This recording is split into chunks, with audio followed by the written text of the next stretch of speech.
بسم اللہ الرحمن الرحیم۔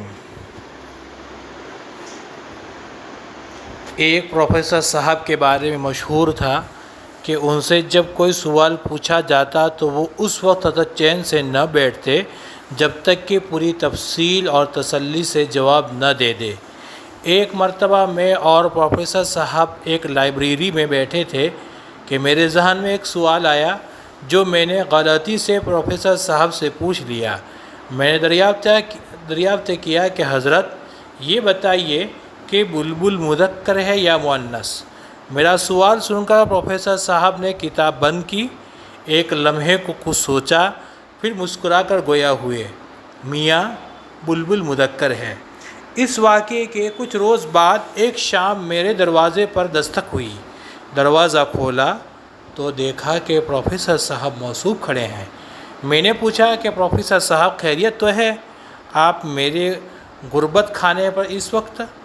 پروفیسر صاحب کہنے لگے، میاں اس روز آپ نے پوچھا تھا کہ بلبل مذکر ہے یا مؤنث، اور میں نے جواب دیا تھا کہ بلبل مذکر ہے، لیکن آج ہی مرزا غالب کا ایک مصرع نظر سے گزرا، بلبلیں سن کر میرے نالے غزل خواں ہو گئیں، بلبلیں سن کر میرے نالے غزل خواں ہو گئیں۔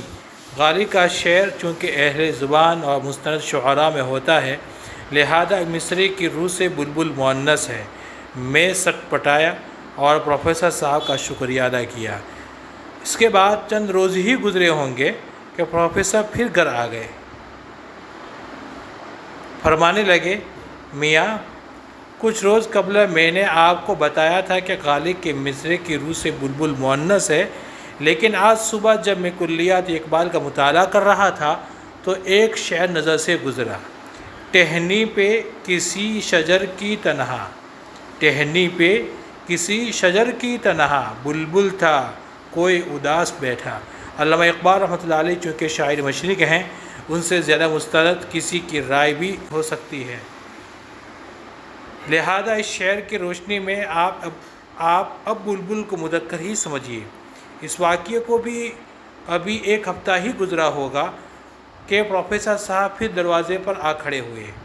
ان سے چند فٹ کے فاصلے پر ایک عدد گدھا بھی کھڑا تھا جس پر بہت سی کتابیں لدی ہوئی تھیں۔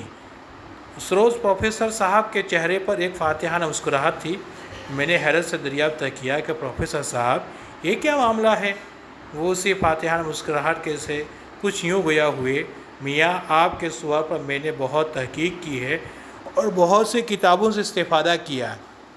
اس گدھے کے دائیں جانب جو کتابیں لدی ہیں ان کے مطابق بلبل مذکر ہے، جبکہ بائیں جانب والے کتابوں کی روح سے بلبل مؤنث ہے۔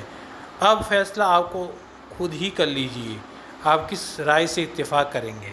مجھے اجازت دیجیے، ایک ضروری کام یاد آ گیا ہے۔